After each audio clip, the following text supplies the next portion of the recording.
So in this fourth lecture, I'd like to focus on languages of reverence and socio-historical and planetary understanding. And of course, you'll find that in each next lecture, I keep coming back to the question of languages, the role of language, but from a different angle. So we have talked already about the role of language in this intersection between the psychological and the spiritual from the point of view of how language speaks to our embodiment. And that is a very important angle for us to be increasingly aware of and reflect on, because the languages that come our way every day are actually speaking to our embodiment in a way that really does not recognize the intersection between the psychological and the spiritual. We have explored that. We've explored the physicalist languages that are out there. We can keep coming back to that. This is just a reminder. Please, friends, we just started. Come and join the circles here, and we are ready to roll. We have also spoken about how language speaks to the nature and development of mind. And again, and I'm just reminding you that we spoke about the fact that until very recently, mind was understood as the product of neuronal firings. And it is only recently that there are languages emerging that are making very clear that mind is a much more complex process, essentially an energetic/spiritual process, and neurons and neuronal firing may be, in a way, a matrix, but certainly not creating mind or even defining mind. So again, language here really shapes how we think about reality. So language is very powerful. We've also talked last time about the role of language in understanding the centrality of heart in spiritual development. And it's not as though this topic has been exhausted. There's a lot to come back to this, and we will, hopefully, in the months ahead. But at this point, we do know from our last conversation that a heart-mind-centered epistemology recognizes heart as a powerful energetic and spiritual center. And when we, in fact, focus ourselves not just in the metaphorical heart, but in fact in the physical heart area and space, what we're doing is we're optimizing the integration of mind. And so the heart-mind epistemology is perhaps the most balanced mental, psychological state in which we can function. And again, this is not a language that you hear every day. So we have had plenty of opportunities to see how every angle in the use of language so far has been used in the public space in very reductionistic ways and requires significant and profound rethinking, which is much of what this conversation has been about. Today, I want to come to yet another angle on the role of language. And it is about how language speaks to our collective socio-historical and planetary experience. And of course, that's a language we practically do not even hear. If the other languages are reductionistically present, this one is practically not even present at all in the public space. And yet, we are reeling with crisis after crisis, political, environmental, social, economic, and there's really no coherent languages around that. And particularly not spiritual languages. And that's one of the things that I want to address today. Even spiritual languages have remained somewhat compartmentalized in how they speak to the various facets of the human experience. So what we're really trying to do with these conversations is to break this fragmentation, to move towards integration, and to really look and see and think through for ourselves what it means to develop an integrated spiritual language that speaks to the wholeness of the human experience. So a spiritual principle here is that we cannot separate the human heart from its environment. And yet, friends, we have. We have managed to do that. And so today I will have quite a few things to share that I have myself been learning and discovering about some of the most disturbing ways in which we have managed to separate the human heart from its environment. And so it is clear to me as a person in the health professions that to heal, we have to reclaim our awareness, and with it, our choice and free will. So again, to heal, we truly have to reclaim our awareness, and with it, our choice and free will. Here's some examples of how completely disconnected we have become from many of our choices and some of the fundamental ways in which we actually exercise free will. So in 2006, the United Nations Food and Agriculture Organization announced that raising livestock produces more greenhouse gases than all transportation emissions on this globe put together. I am very happy to hear a few heads nodding here.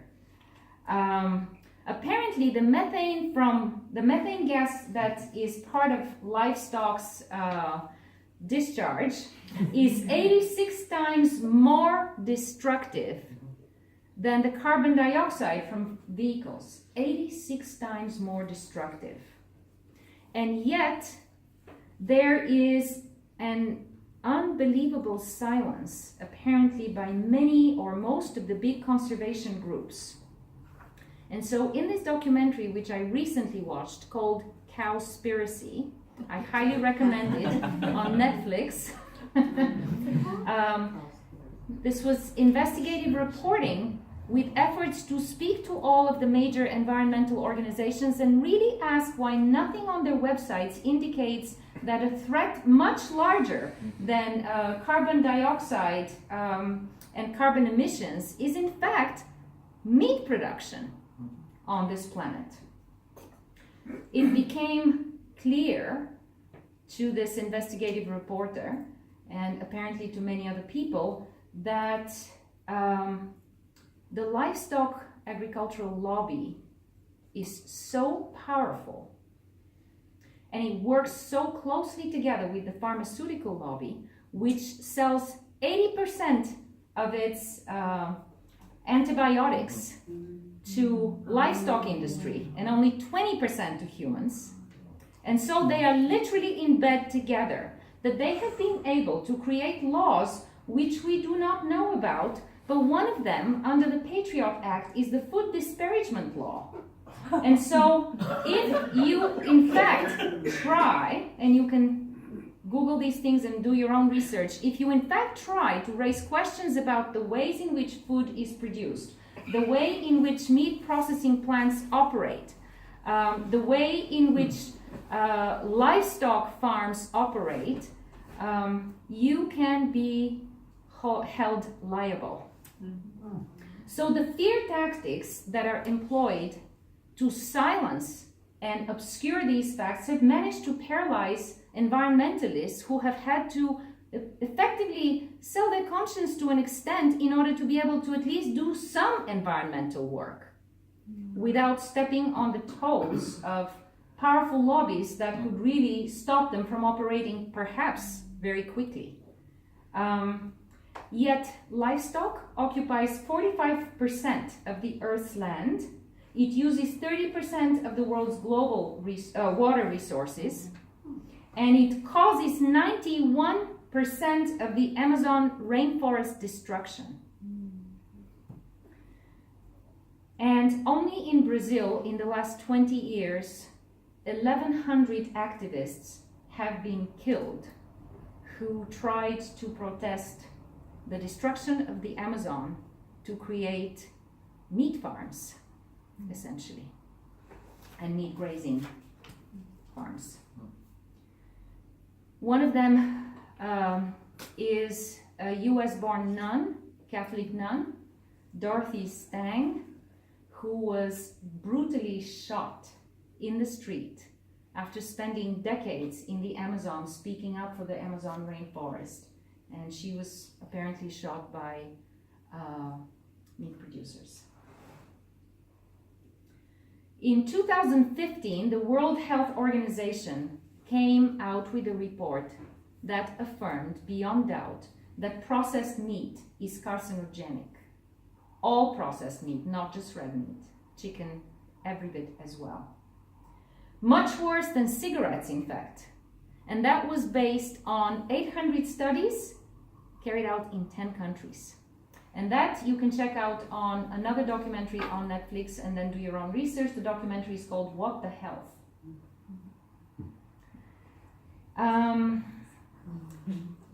It also becomes apparent that animal activists in this country are considered the #1 terrorist group and terrorist threat by the FBI, and a number of them have had prison sentences associated with just trying to disclose these facts to the public.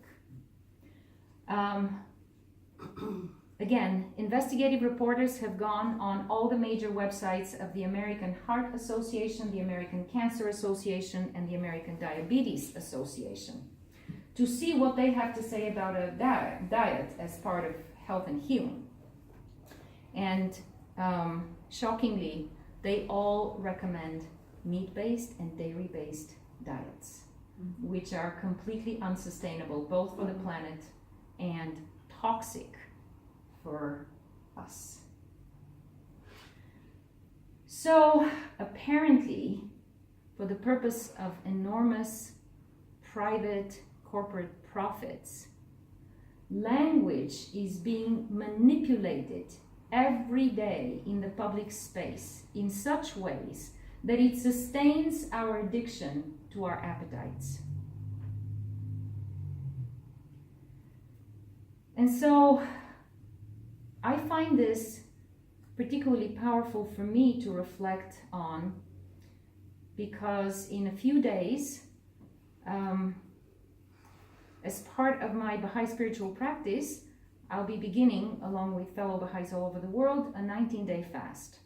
And of course you know that fasting is part of practically every spiritual tradition. They take different formats, but fasting is a universal spiritual practice and a universal spiritual law. Why? Because fasting cultivates, first of all, detachment from our appetites. It's a time of spiritual and physical restraint, a time in which we get to discover that we can function and we can observe our cravings, and our cravings, in fact, absolutely do not control us, do not have to control us.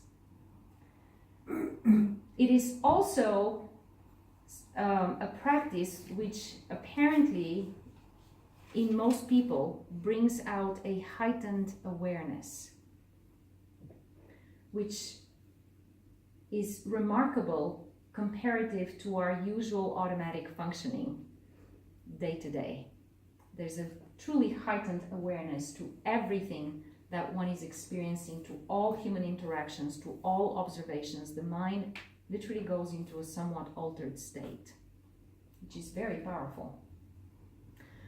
What we also experience when we fast is a heightened sense of our interconnectedness with fellow human beings all over the world. It is so much more meaningful to think about a child dying of starvation every few minutes on this planet where we constantly are throwing out food, when you yourself are feeling the pangs of starvation and you know that in 12 hours you will eat and drink, and trying to imagine what the experience of a child is quite powerful. Of course, fasting has been well documented to have a massive beneficial effect on the immune system and the overall health of a human being. There's been lots of studies, and so fasting is now generally recommended as a practice. At the very least, good doctors will tell you, try not to eat after 6 p.m. and give yourself at least 12 hours until 6 a.m. when you're not eating or drinking. So the health benefits are increasingly studied and recognized. Fasting is also a social position. It is a very important social position. It define fasting. Fasting takes different shapes in different practices. In the Baha'i spiritual fast, we don't eat or drink from sunrise to sunset. So generally people will get up and have a light lunch and some hydration before sunrise, and then after sunset. So 12 hours. 19 days, yes, thank you, 19 days. It's much more manageable than the Muslim fast, which is very similar, but it goes on for 30 days. And then, of course, we know there's Christian fast, there's fast is central to Hindu and as much as I understand Buddhist practices as well. So it's a pretty universal format, but it takes somewhat different shapes. So the social position of the fast is very powerful to me. It is a statement that we humans can, in fact, be free of slavery to our appetites, which actually means that we can organize our societies and our global governance according to that. We don't have to operate as though we just can't help it.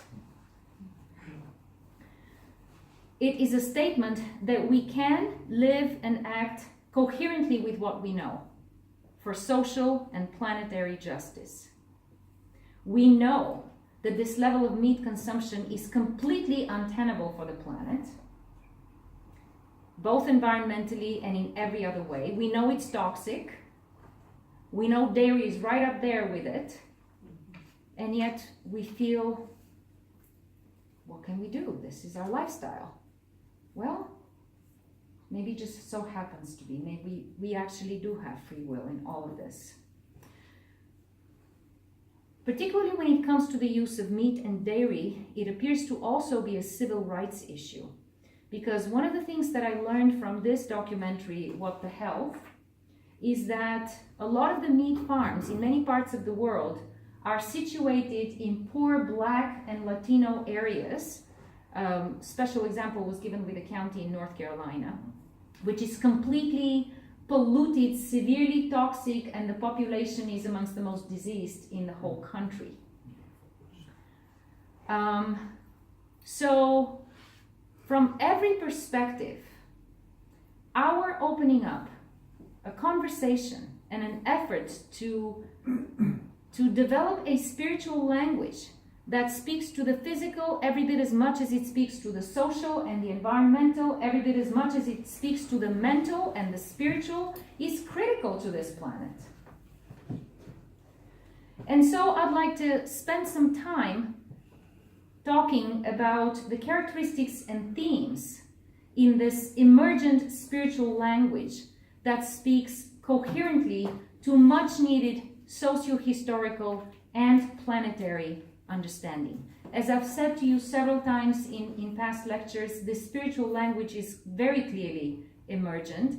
In a systematic form, it emerged in the early part of the 19th century, and it became known as the language of light, as Baha. Baha in Arabic and also in Farsi is the root meaning of light. It is the word for light. So the language of the Baha'i dispensation, if you will, in early 19th century, from the very beginning was making it very clear that it wasn't pointing people to any kind of special relationship to an individual or to even a group of people, but it was pointing to practices that are going to restore and deepen our understanding of what it means to live in coherence with the light in the physical realm. And so while this language began to systematically be released into the world in the early part of the 19th century, a lot of people, including scientists, independently intuited this same phenomenon and began to develop it. Physical quantum physicists are a marvelous example of that, who through a lot of personal sacrifice, many of them came to the same conclusion, oftentimes thrown out of universities, having their research equipment taken, their laboratories closed. They came to the consistent conclusion across the globe that consciousness is primary, not matter, and that we are part of an interdependent whole, which is alive, vibrating, pulsating, energetic, and it has a core structure which we are yet to understand, and it is essentially spiritual. Of course, a lot of social activists throughout the 19th and even more so in the 20th century kept coming to the same or similar conclusions and developing languages that were spiritual in nature, languages of social and planetary activism. And so what we are witnessing at this time that is so heartening is a convergence of all these languages. And our work here, our reflections, and what we choose to do with them can very much be part of this engaged convergence. So we have all acknowledged from the beginning of this series that something in the languages and narratives that dominate our public space and our experience is fundamentally limiting, fragmented, and disheartening. Even spiritual languages that have recognized the interconnectedness between mind, body, and spirit are missing the social context, or are really not speaking anywhere as eloquently to our engagement in and role in the social context. So I'd like to now share with you some of the psychological and spiritual principles which I understand to be part of this systematic spiritual synthesis, which is the Baha'i understanding. Of course, I want to also make clear that this Baha'i understanding is emergent, even though a lot of writings have been revealed in the 19th century. Our ability to grasp them and to connect them to our practice in the world and to the knowledge of science and also our social experience is really a progress and a process. And so this really is an emergent phenomenon. But what are some central themes that are really redefining language? So I did mention in the first lecture, and I'd like to just remind you again, that in the 1850s, the first Baha'i teachings focused on the nobility and potentiality of the human soul. In the 1960s, the teachings and the writings that were revealed at that time focused more on the historical roots and nature of man.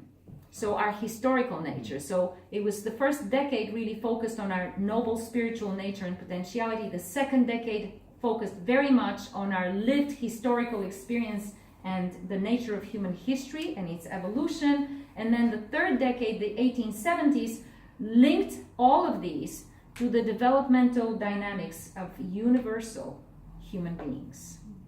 So it really is a profound wealth of psychological and spiritual insight, which we're just beginning to mine, Some of the central principles that are every bit as psychological as they're spiritual. That science and spiritual teachings are and need to be held as complementary and also alternative ways of knowing reality, which they serve as a corrective to each other. So science without the corrective of spiritual understanding, of course, becomes physicalist science, as we've experienced all too much, and can adopt a rather arrogant attitude in the world. But on the other hand, spiritual teachings without the correctives of the rational analyses of science and the questioning of science very quickly devolve into fanaticism and rigid fundamentalist attitudes, which have caused more harm than anything else.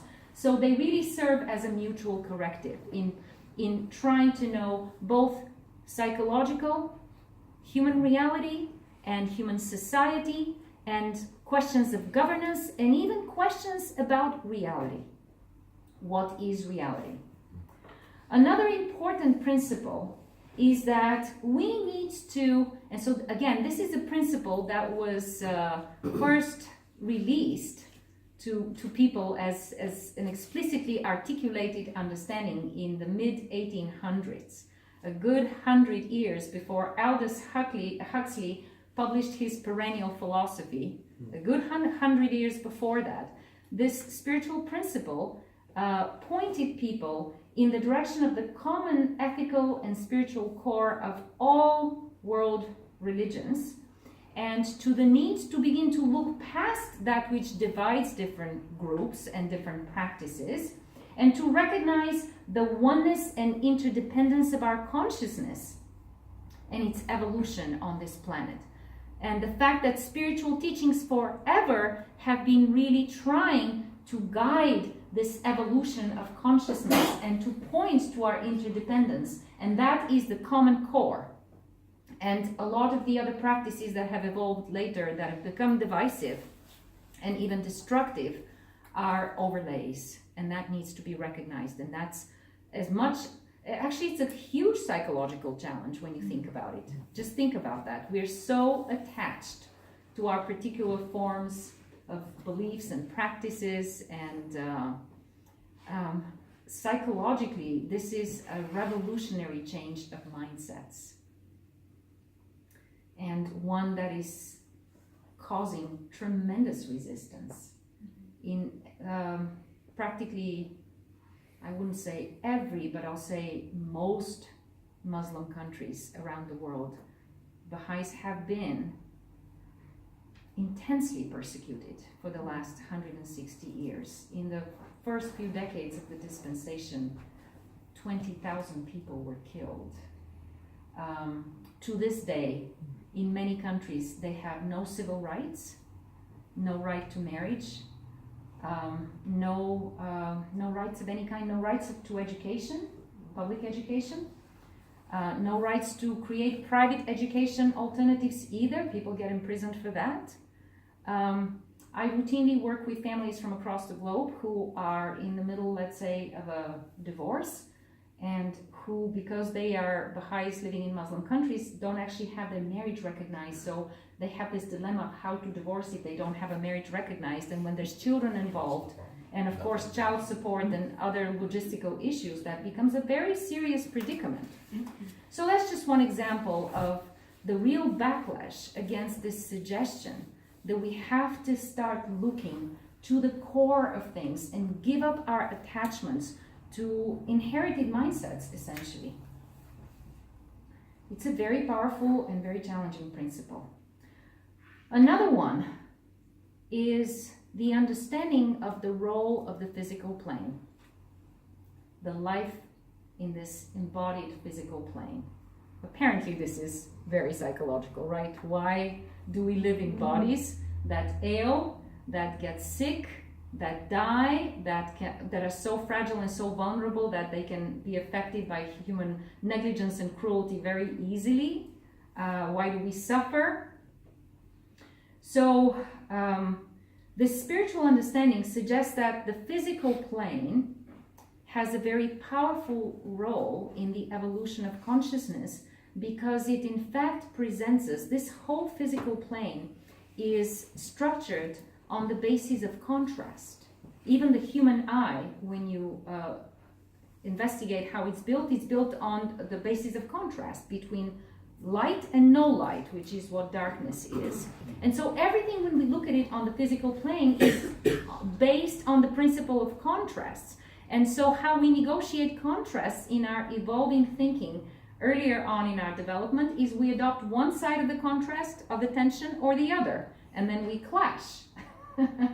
And so it becomes a very painful psychological evolutionary process to learn to hold tensions well, tensions between opposites, to learn to hold tensions between opposites well, and to eventually even achieve dialectical synthesis is a great developmental challenge. in this life. That's something that most of you already know. I'm an adult developmental psychologist, and that's one of the central themes of adult stages of development, is our movement towards being able to hold paradoxical tensions and actually integrate them. So, but the same, yes? Could you give us a concrete example of that? I just kind of got Absolutely. lost in a swirl there. Absolutely. I'm actually going to give you now a social and historical example, and then we can go to an individual one as well, if you still think that might be helpful. So let's look at this movement. Probably many of you are familiar with the work of Hegel in the 20th century, who posited that all human and social development follows this pattern of thesis, antithesis, synthesis. Okay? So thesis and white, rich, poor, smart, not intelligent. We hold all kinds of dualities like this that people suffer with and internalize early in life. Good, bad, physical, spiritual, another duality. Physical, spiritual. Examples abide. Just look around us. All of our experiences in the you're either with me or you're against me. You're either in my group or you're in the enemy group. I mean, everything in our individual experience, you either I either accept your point of view or you accept my point of view. And on it goes. But historically, it's very interesting that the same principle, and so as we negotiate these individual tensions, many of us who practice psychotherapy know that the evolution of therapy is in the direction where people can actually hold comfortably both sides of the tensions that have plagued their lives, and begin to see how, in fact, they come together in a higher order understanding. That's another way to describe healing. And it's a process of lifespan development and integration. But let's look at it historically. We actually see the same thing in the history of human civilization. So we can think of indigenous people's epistemology as an example of the thesis. Indigenous people very much understood our interconnectivity, our interdependence, the spiritual nature of reality. That was the language they used. That was the way their societies were built. That's how their livelihood was organized. They had a fundamental closeness to the spiritual nature of life and living. Of course, along with that, there were all kinds of ignorance, all kinds of fears, which eventually brave science came along as the antithesis and said, we're going to investigate everything. We're going to question everything. Nothing gets to be taken for granted unless it has been questioned and investigated. And so science, in our historical evolution as a human civilization, can be seen as taking that role of antithesis. And we know at what cost scientists had to carry out their work ever since the 15th century, as science began to gain momentum, at what personal cost people had to continue to carry their inquiry. So it took tremendous courage. And then somewhere in the 20th century, we created this factory line, this academic factory line of publications for tenure and petty pseudo research findings that get published in peer-reviewed articles and create careers, but oftentimes really limit minds. And as part of this devolving of science, we also heard more and more loudly the statement that faith is for the faint of heart. Ouch. That's horrible. Faith is for the helpless. Because if you're a scientist, you only believe what you can see and touch. And if that scares you, too bad. Braven up. Well, the little problem, of course, which we've discussed in previous lectures, is that that didn't account for many phenomena of spontaneous healing, from terminal diseases, from inflammations, phenomena of non-local consciousness that were observed and documented, and many others which I've spoken of before and I'm not going to come back to today. But science began more and more consistently to say, this doesn't fit the paradigm, therefore it doesn't exist. So this is the time for synthesis now. So there are clearly very convergent forces that are issuing in a new level of maturity in the way that we think and understand reality as individuals and also as a collective civilization. From that same synthetic spiritual perspective, we can look actually at the evolution of human history as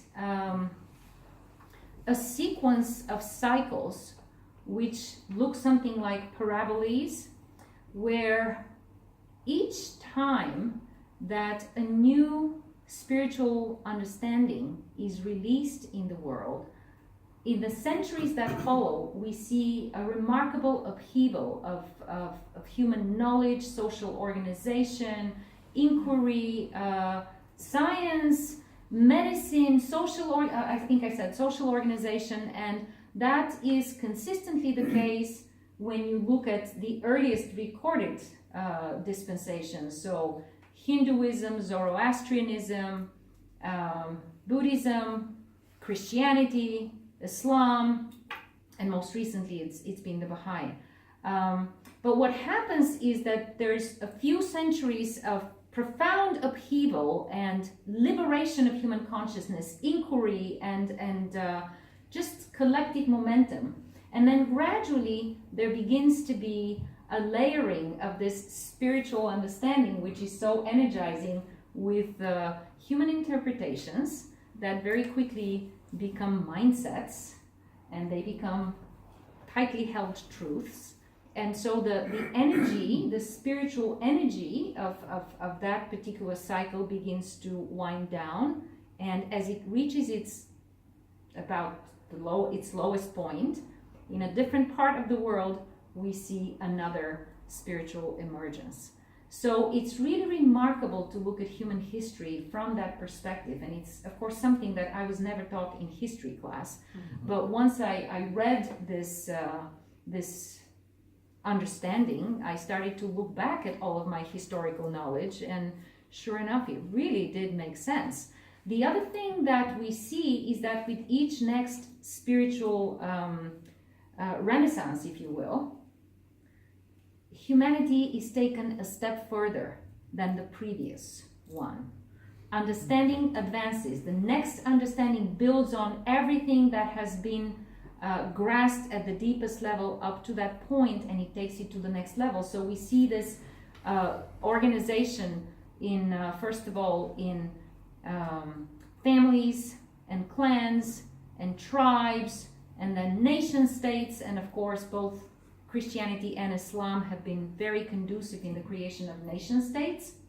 And now we are seeing this evolution beyond nation states into the next form of social and planetary organization, which is a global federation of states, which can in fact only happen through this process of convergent spiritual understanding that is bringing people together, whether they have religious or spiritual convictions, or whether they're activists, or whether they are deeply thinking and deeply looking scientists. That's in a sense what we're already seeing, that movement. And so this leads us to a whole new understanding of what religion may be in human life. From a psychological perspective, this really transforms how we think about the place of religion or spirituality, however we want to call it, in human life.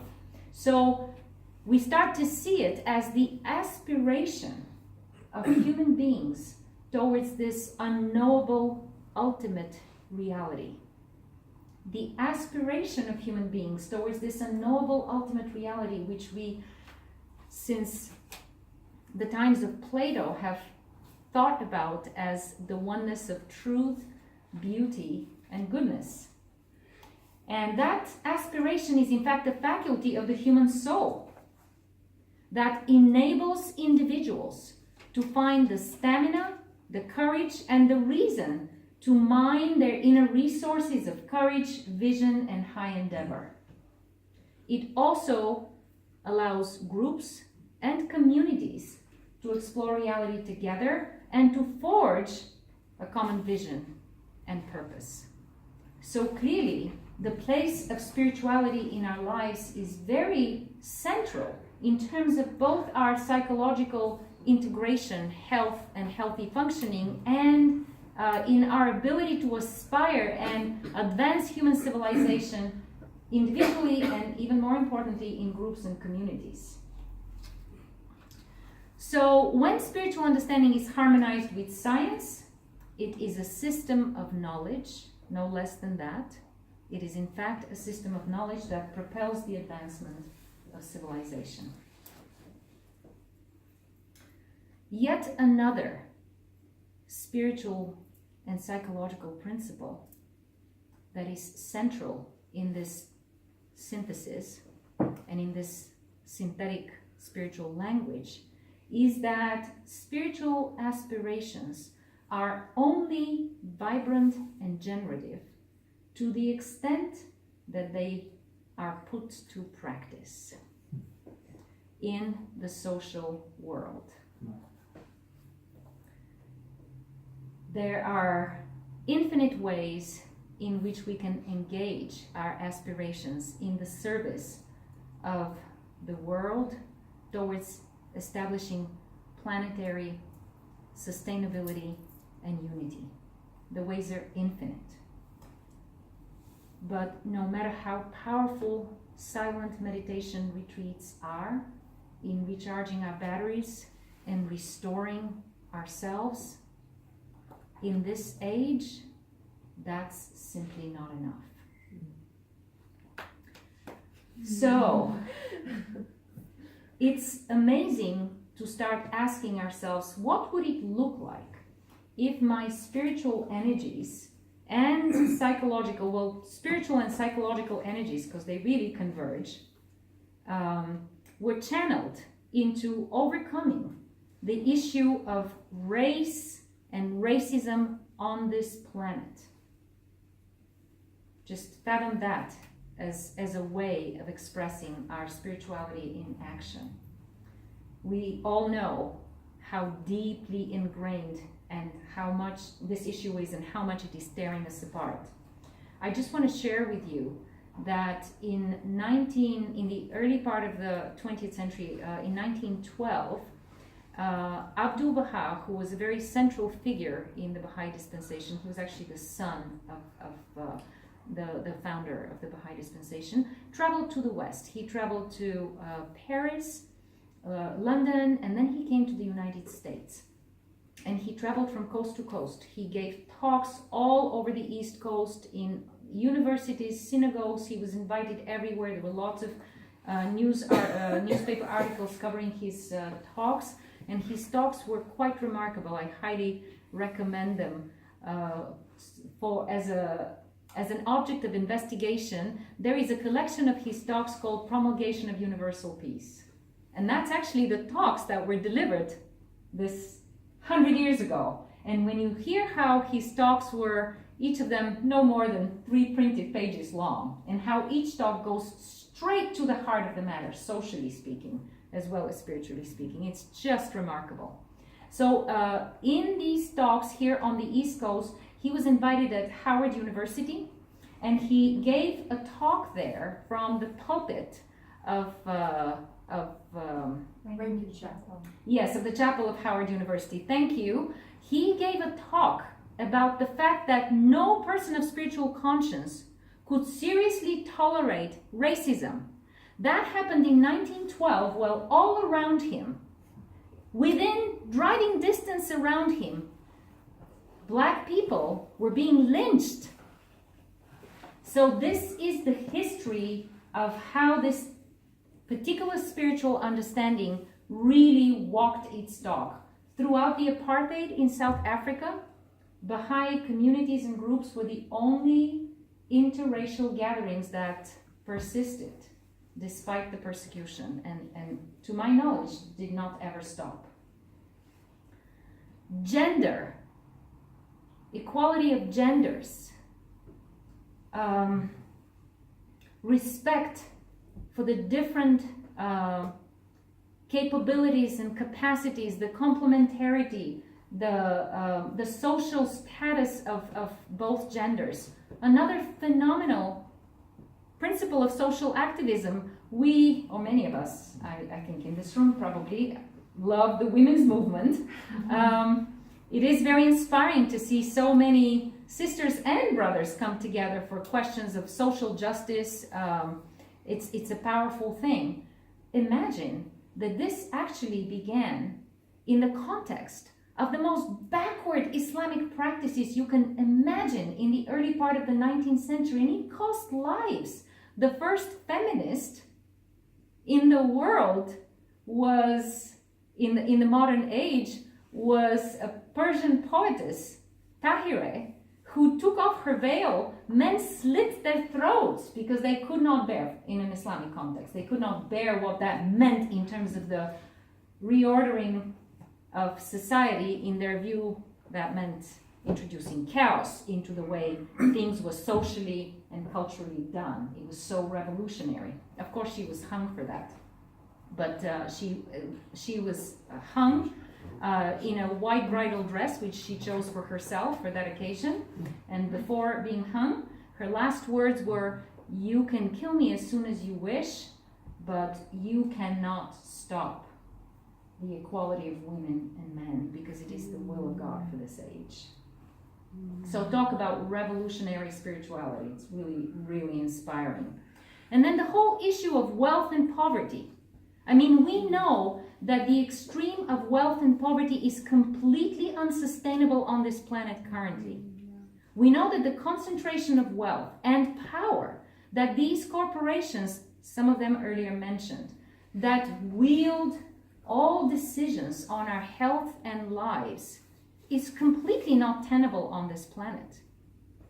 So this is a social and a spiritual principle, as it is also a personal psychological principle, because if we are to insulate ourselves from suffering humanity in order to live in excess, and I don't mean in reasonable comfort providing for our families, but in excess, what we have to do psychologically is we have to compartmentalize a lot that we know about fellow human beings.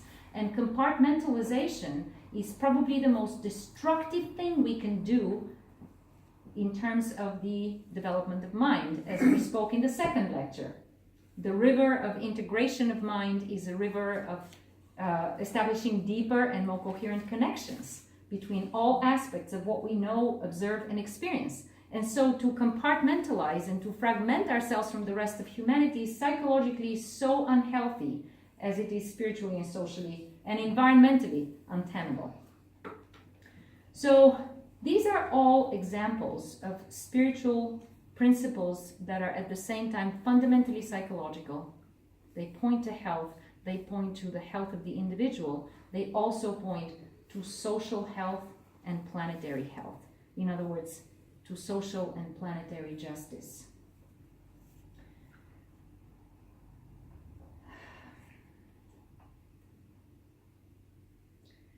So,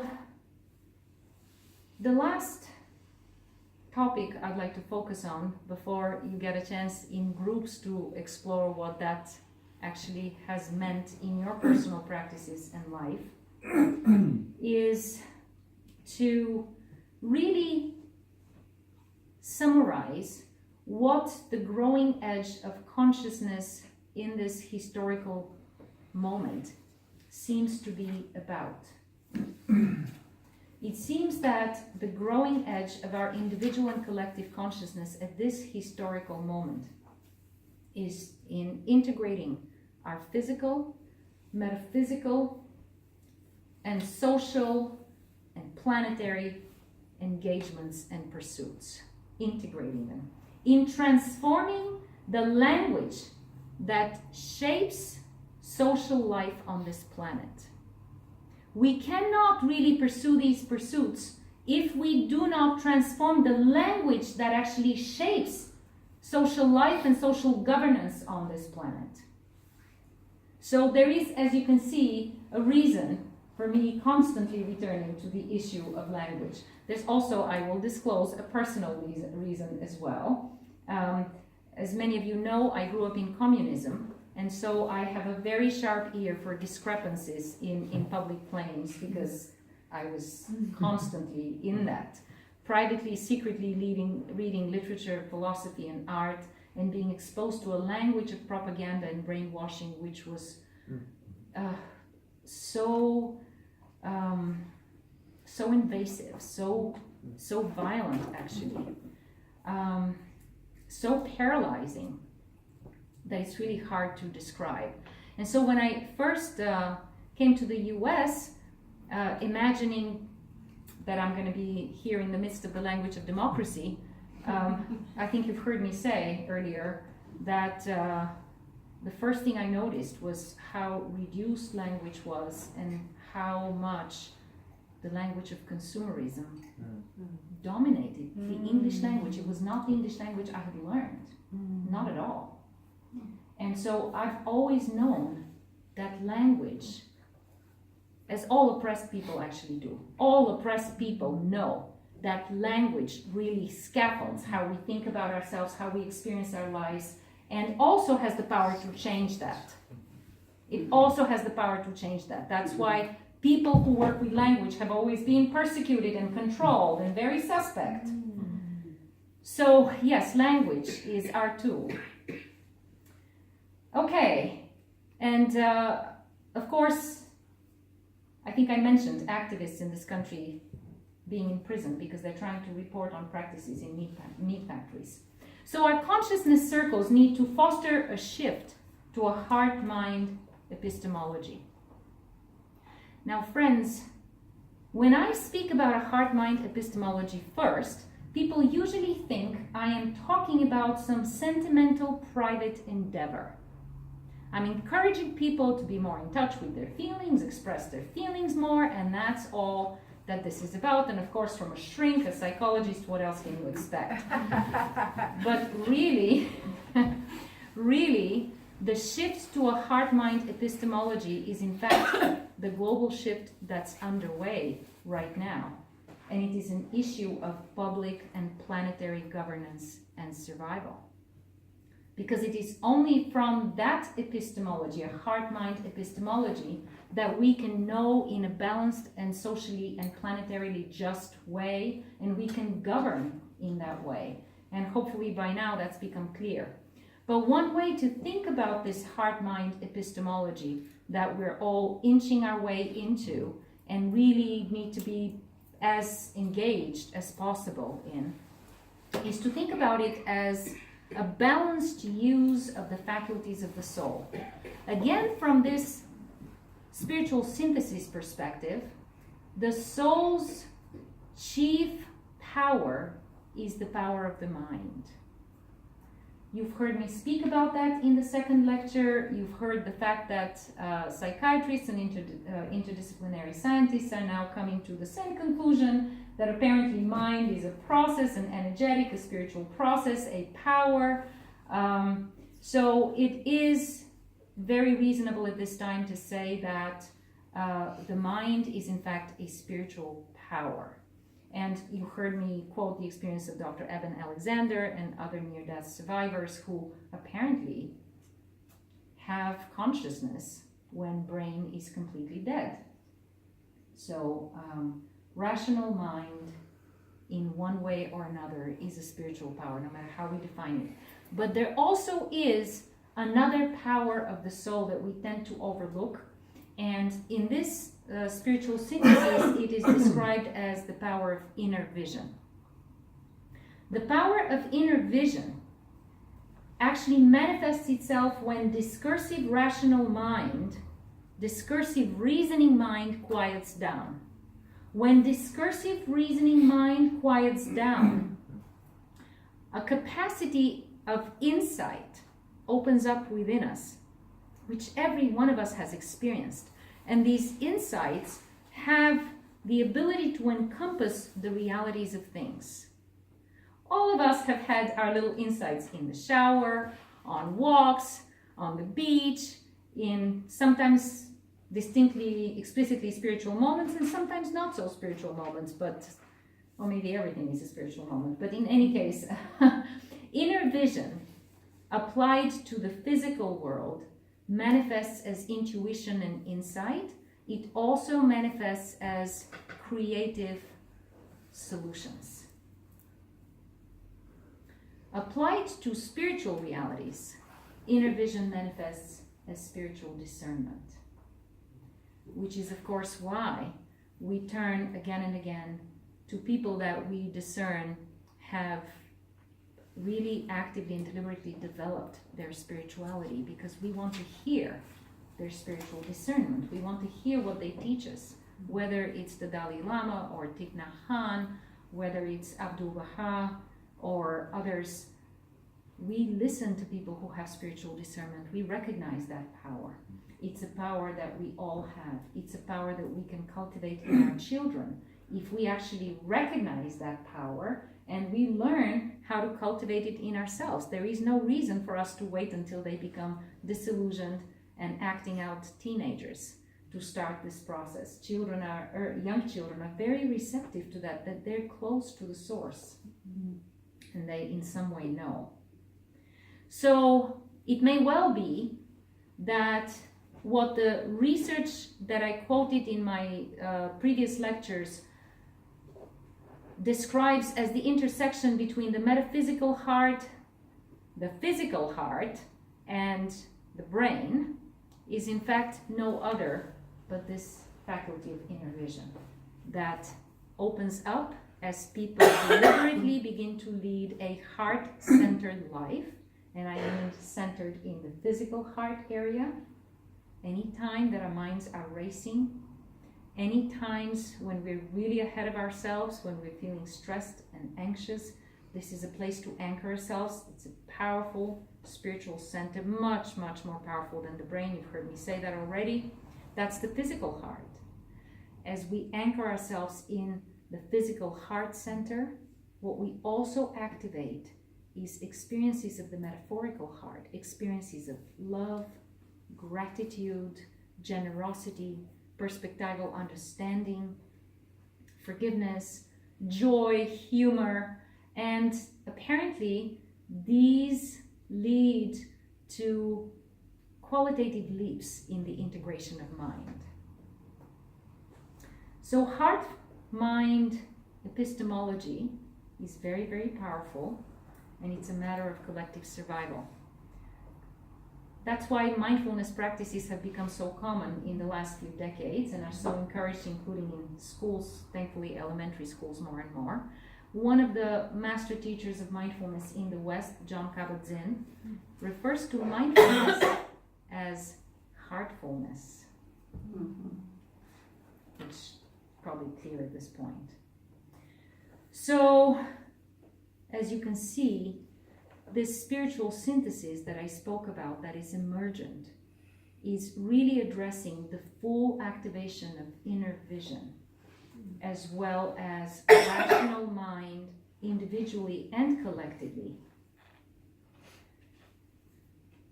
And our ability to use the powers of the soul to ennoble our minds and to uplift our minds and to come to sustainable collective solutions is really critical at this time. So I'd like to close with a quote from a book revealed by Baha'u'llah called Book of Certitude. I'd like to close with this quote, and then I have a question for all of you to explore in your groups.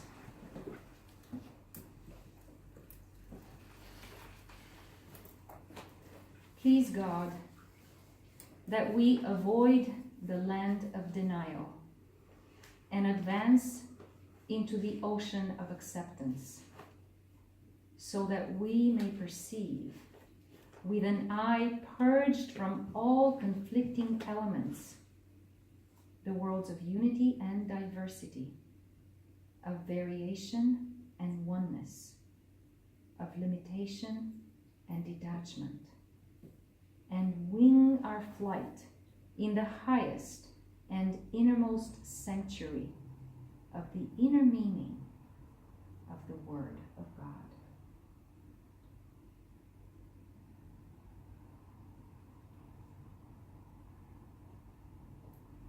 As you can tell, this quote pretty much summarizes just about everything I talked about today, very, very succinctly.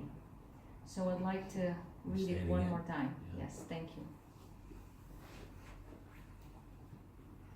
Please God, that we avoid the land of denial and advance into the ocean of acceptance, so that we may perceive, with an eye purged from all conflicting elements, the worlds of unity and diversity, of variation and oneness, of limitation and detachment, and wing our flight into the highest and innermost sanctuary of the inner meaning of the world of God, the Word of God.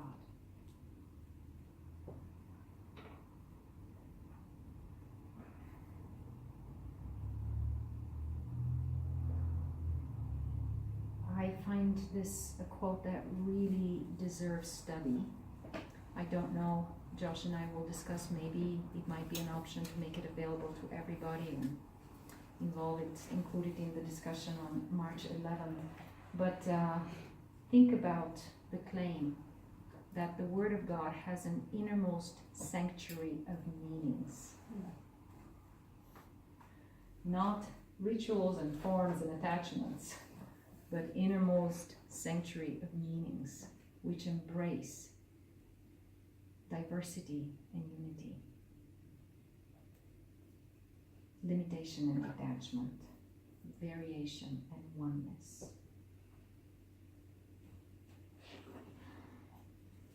So friends, my question for you is, and I'll ask all of you to get into 5 people groups. There are some places here that you can come and join.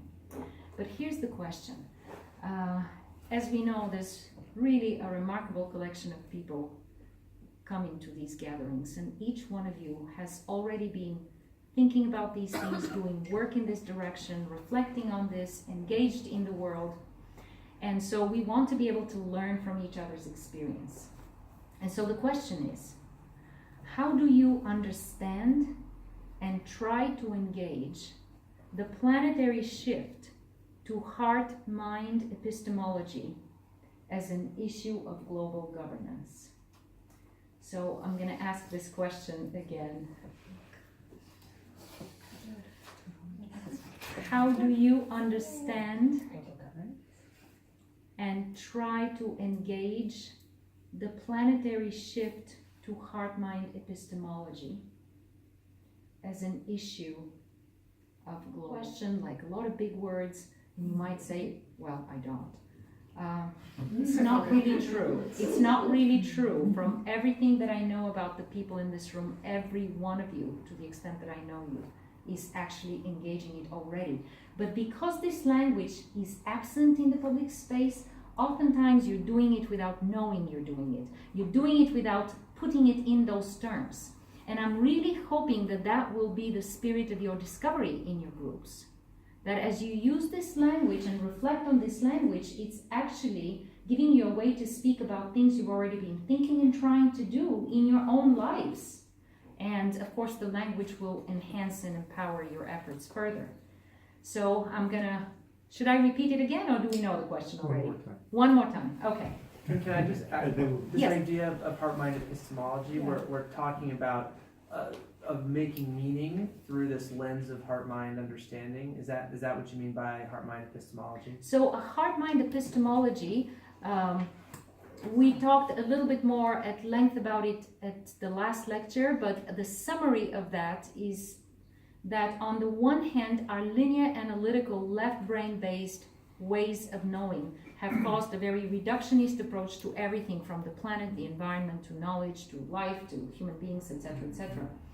A heart-mind epistemology that is centered in heart really causes energetic alignment of the heartbeat with the brain waves.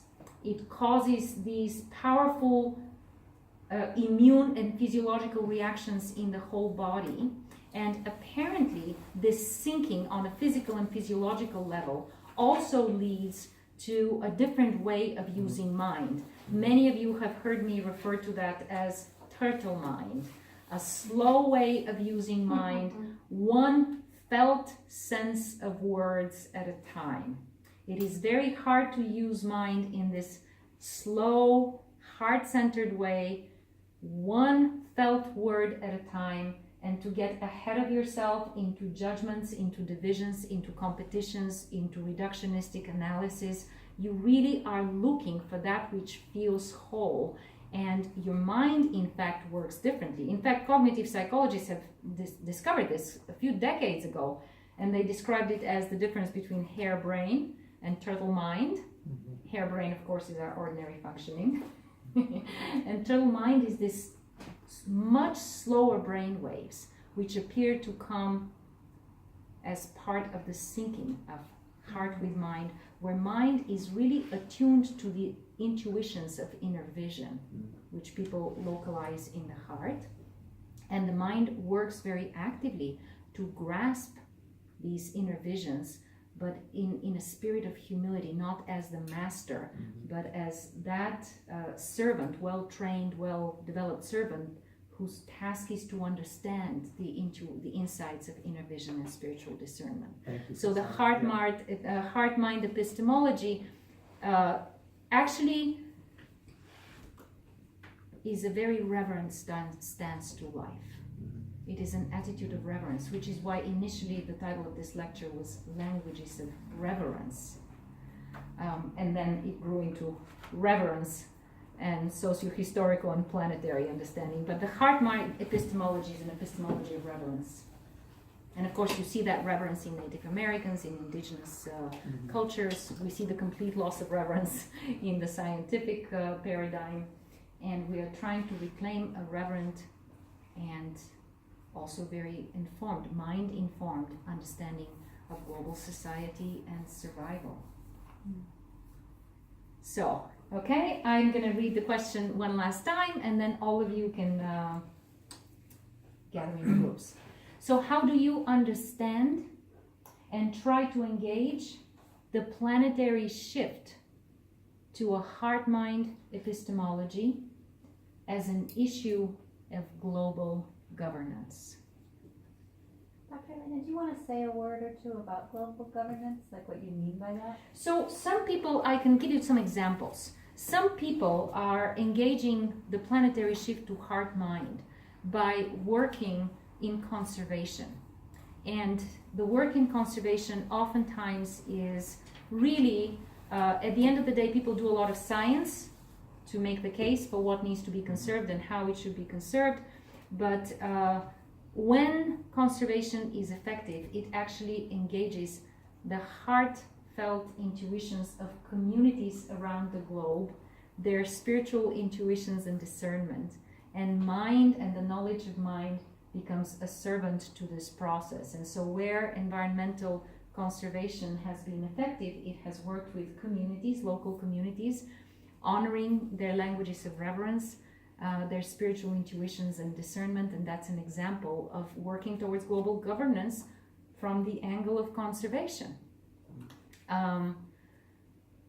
Engaging the racial issue in this country and in the world is clearly an example of working towards global governance.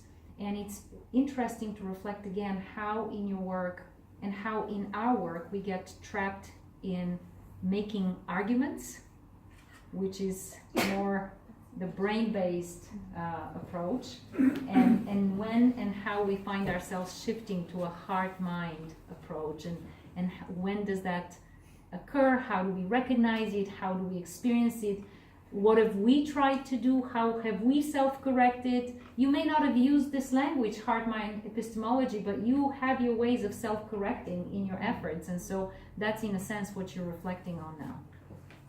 Is this making sense? Mm-hmm.